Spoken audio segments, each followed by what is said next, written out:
বন্ধ হয়ে গেছে বিশ্বের অন্যতম জনপ্রিয় অপারেটিং সিস্টেম উইন্ডোজ 10। অফিসিয়াল ওয়েবসাইটে মাইক্রোসফট জানিয়েছে 14 অক্টোবর 2025 সালের পর থেকে উইন্ডোজ 10-এর জন্য আর কোনো সিকিউরিটি আপডেট, বাগ ফিক্স কিংবা টেকনিক্যাল সাপোর্ট দেবে না প্রতিষ্ঠানটি।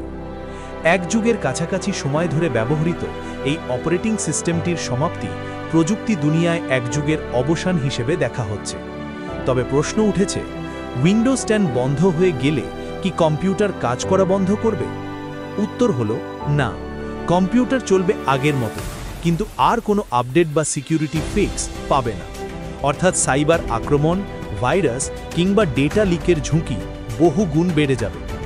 2015 সালে চালু হয়েছিল উইন্ডোজ 10, এরপর 2021 সালে আসে উইন্ডোজ 11, যেখানে যুক্ত হয় কৃত্রিম বুদ্ধিমত্তা, উন্নত নিরাপত্তা ব্যবস্থা এবং আধুনিক ইউজার ইন্টারফেস। কিন্তু উইন্ডোজ 11 চালাতে প্রয়োজন নতুন হার্ডওয়্যার, যা পুরানো কম্পিউটারগুলোর বেশিরভাগেই অনুপস্থিত। মাইক্রোসফট কর্পোরেট গ্রাহকদের জন্য টাকা দিয়ে অতিরিক্ত 3 বছর নিরাপত্তা আপডেট দেবে, কিন্তু সাধারণ ব্যবহারকারীদের জন্য সেই সুবিধা নেই।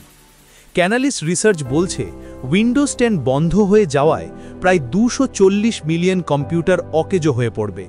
ফলে বিশ্বজুড়ে ইলেকট্রনিক বর্জ্য বা ই-ওয়েস্ট আশঙ্কাজনকভাবে বাড়বে।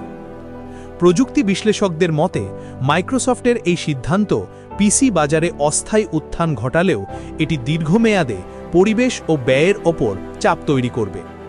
উইন্ডোজ 10-এর অবসান আমাদের মনে করিয়ে দেয় যে প্রযুক্তির অগ্রযাত্রার সঙ্গে টেকসই ব্যবহারের গুরুত্ব সমান জরুরি।